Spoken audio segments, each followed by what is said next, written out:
The various theories that have been proposed and posited regarding who was involved in the actual murder of Charlie Kirk are fascinating. But before anyone gets lost in any kind of theories, conspiracies, or internet certainty, there is one cold question that quietly decides everything in a criminal case.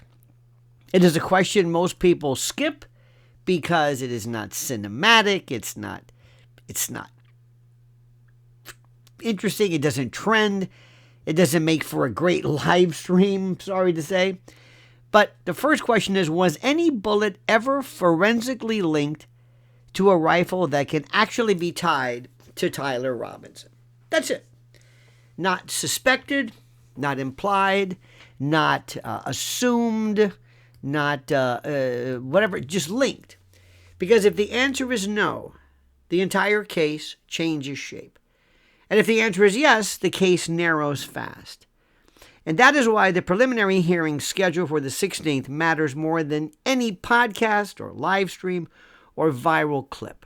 This is the first moment the prosecution has to show its hand inside a real courtroom. Not to prove guilt, not to persuade a jury, simply to show that enough evidence is available and that exists to move forward. Now, but buried inside that low bar is something much more revealing. This hearing will expose how the state plans to tell its story and where that story may already be weak. Now, most people understand preliminary hearings. They assume nothing important happens there. In reality, this is the first stress test of the prosecution's theory. And this is where the court learns where physical evidence exists, whether witnesses can withstand basic questioning, and whether the narrative survives even minimal scrutiny.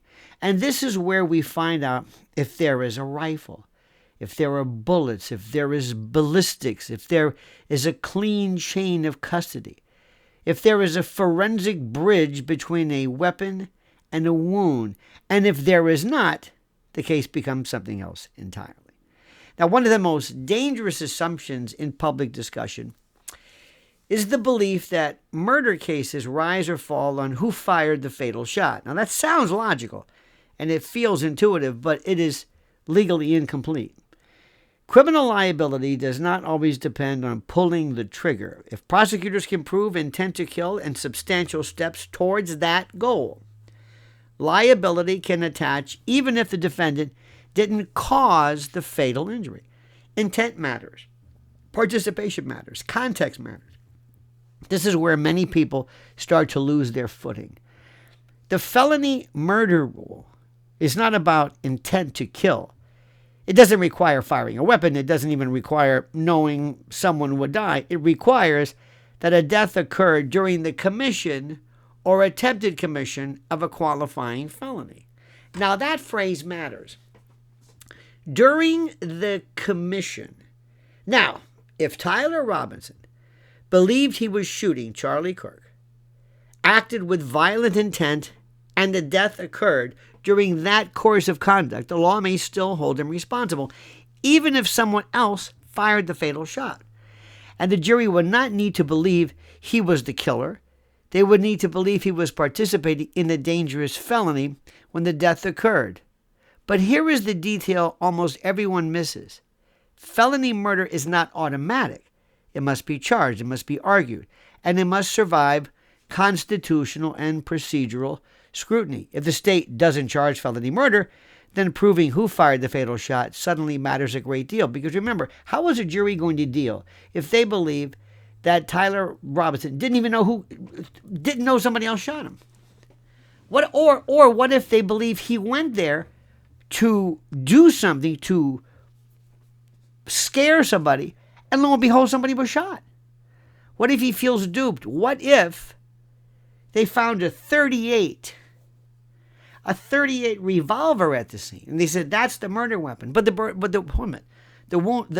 round was never retrieved or recovered. It was too far away. Sorry, it might as well be a 38 because, as far as we know, that bullet that hit Charlie was never recovered, and may never have even been linked to the .30-06 that was found. And the single charging decision shapes how everything follows. So keep in mind, it's possible, but I don't think anybody this time is going to slap on felony murder. But imagine what a jury's going to do if all of a sudden they feel, or they get the impression, that Tyler didn't shoot anybody. So one of the most important unanswered questions right now is not who shot whom, but how the prosecution intends to charge the case. And what happens if you bring in all of this evidence that Candace Owens and others have brought in regarding no blood and Hercules bones, and it'll just overwhelm a jury, which may be the basis of reasonable doubt, unless he's Epstein, because that would eliminate any problem whatsoever. I don't even want to jump the gun or think that, but it's true. Now, is this a straight murder charge? Is it attempted murder? Is it paired with another theory? I don't know. If felony murder is on the table, maybe that's one thing. Maybe who knows? They might even later on amend the indictment. He hasn't pled to anything yet. He hasn't even entered a plea as to not guilty. We're going to find out. Now, that decision and those decisions will determine which arguments matter and which ones die quietly. Now, add another layer. This is very interesting. Another layer that rarely goes explained correctly. Federal involvement. See, federal authorities cannot simply swoop in and take a state murder case because they feel like it, but under the dual sovereignty doctrine, state and federal governments are separate sovereigns, and that means that the same conduct can be prosecuted under different laws if separate legal interests exist, separate tribunals, separate charges, and the like. And this is how federal cases, by the way, often follow state arrest. This is how civil rights charges sometimes follow local prosecutions. This is how interstate conduct draws federal attention. Federal prosecutors can bring charges in addition to or instead of state charges if federal interests are implicated or if state proceedings are deemed inadequate. The DOJ's petite policy generally discourages duplicate prosecutions, but it also allows for exceptions when federal interests remain unmet. So don't rule that out. If federal authorities step in here, strategy changes immediately. Federal prosecutors move much slower. They have a different worldview. They document everything. They charge only when they believe the case can be won cleanly, except in the case of Diddy. Their presence alone reshapes how evidence is framed and which theories survive. So keep that in the back of your mind. None of that happens until or after the state process unfolds, however. So right now, everything being what it is beyond the preliminary hearing is kind of hypothetical. People online are racing ahead of the process. They are dissecting forensic gaps and speculating about second shooters and questioning timelines and entrance wounds and reading meaning into behavior. And that's human nature. That's fine. True crime, though, thrives on unresolved tension. But the law is intentionally boring. It moves in steps incrementally. It demands structure. It punishes imagination. Now, the next pivot point after the preliminary hearing is the grand jury.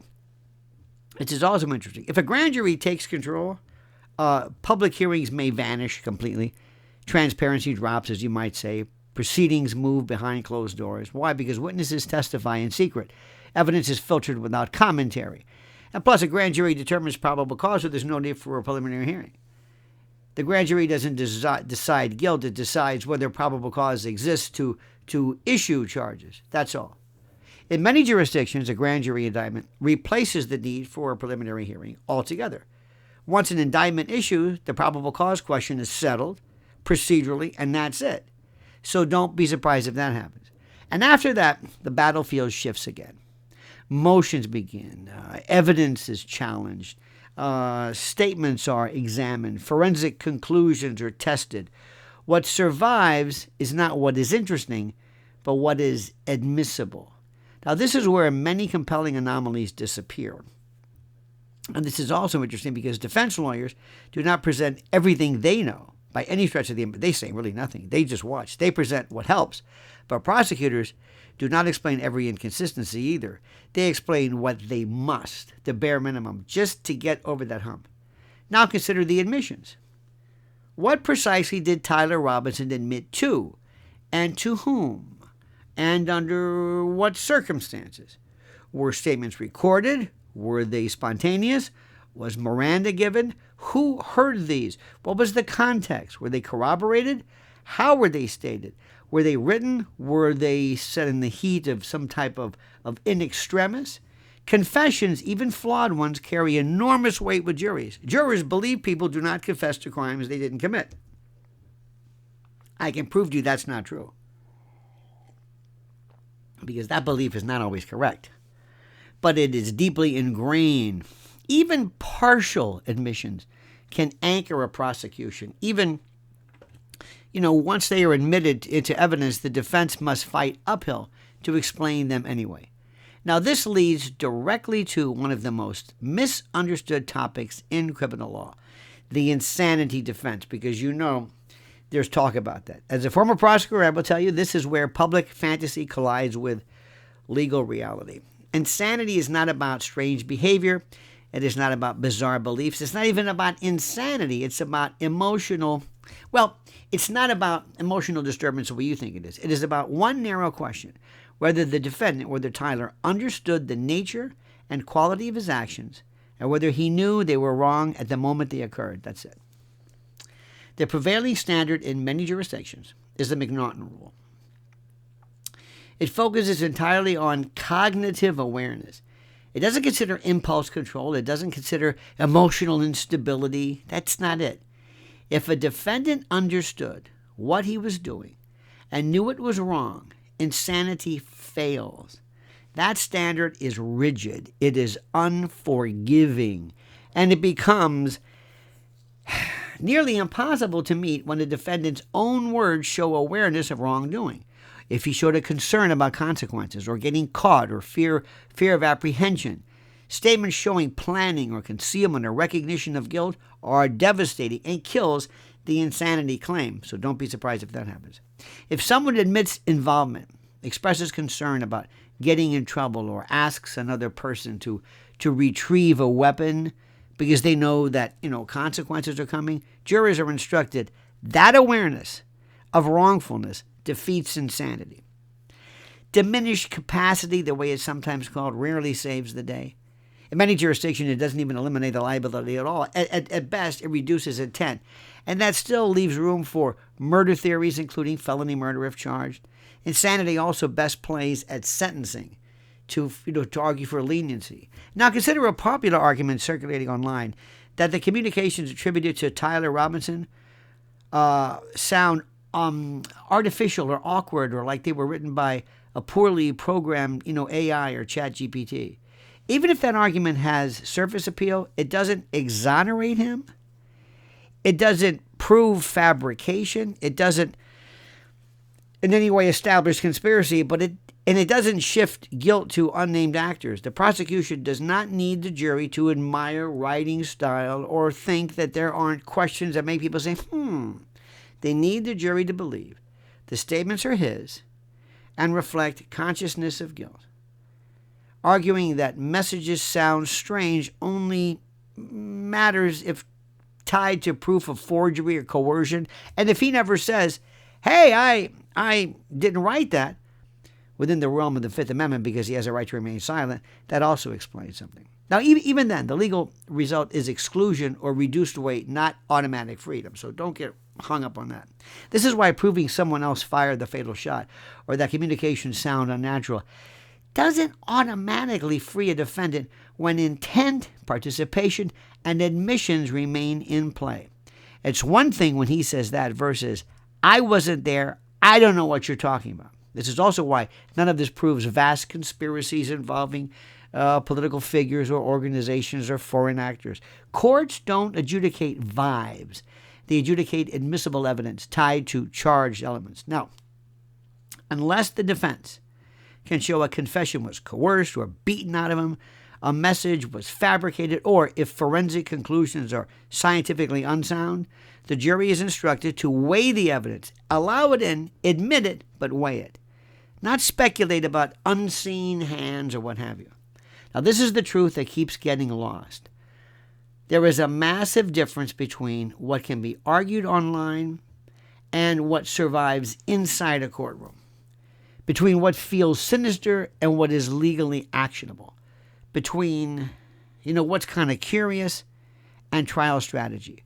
Juries aren't asked to solve mysteries. They are asked to answer narrow questions under narrow rules. Did the state prove beyond and to the exclusion of every reasonable doubt and within a degree of moral certainty that the defendant committed these offenses? Under the preliminary hearing rules, it may show how the prosecution plans to link weapons and statements and conduct and intent, and that's great, until charging decisions, clarify specifically which felony, murder, or which particular case is going to be used. That's where this is, and that's the focus of this. They're going to determine what's in play. They're going to determine what's going to happen until evidentiary rulings define what the jury will actually hear. Everything else really remains conjecture. Now, fascinating conjecture, perhaps true, and emotionally compelling conjecture, certainly, but conjecture nonetheless. That won't work. That is why this analysis exists today. Not to shut down questions, not to mock suspicion, and not to protect anyone. It exists to explain how the system actually works and why so many theories collapse once exposed to legal standards. If the justice system truth is filtered through procedure and strategy and proof, not passion, that's what matters. And it is only within that particular framework, within that particular prism, that guilt or innocence or accountability are ultimately decided once the courtroom doors close. That's what we're looking at, and that's what's critical. So let me just tell you something. All of the questions that many people, including Candace and others, are saying are absolutely fascinating. The problem is a jury is not going to be hearing all of these stories about how odd he was acting in the Dairy Queen, and why would he want his betrothed, this Twigs fuzzy, to expose itself to pick up a rifle that he was almost more worried that his granddaddy would find out he had taken his beloved rifle than being charged with murder. I mean, it's now, does that go more for the insanity?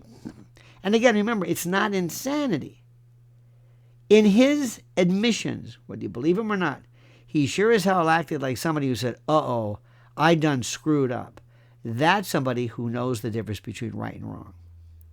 So this other stuff is terrific. Fort Huachuca and Mitch Snow and all these, it's fascinating. That has nothing to do, nothing with what's going to be brought up at trial. And I'm telling you right now, you keep an eye on him. Because if they Epstein his ass, that would sure make a lot of problems go away. Okay? Now, thank you so much for this. Thank you for watching. Thank you. Please like our video. Subscribe to Lionel Legal. We need your help to spread our word, our analysis, our focus, to give people the legal version of what's happening, not the, I don't want to say conspiratorial because I hate that word, but the conspiratorial. All right, dear friends, I also have some questions for you in the section that is immediately following this, and I want you to weigh in and add your brilliance. Thank you so much for watching, dear friends. Thank you so much. And now, comment as you see fit.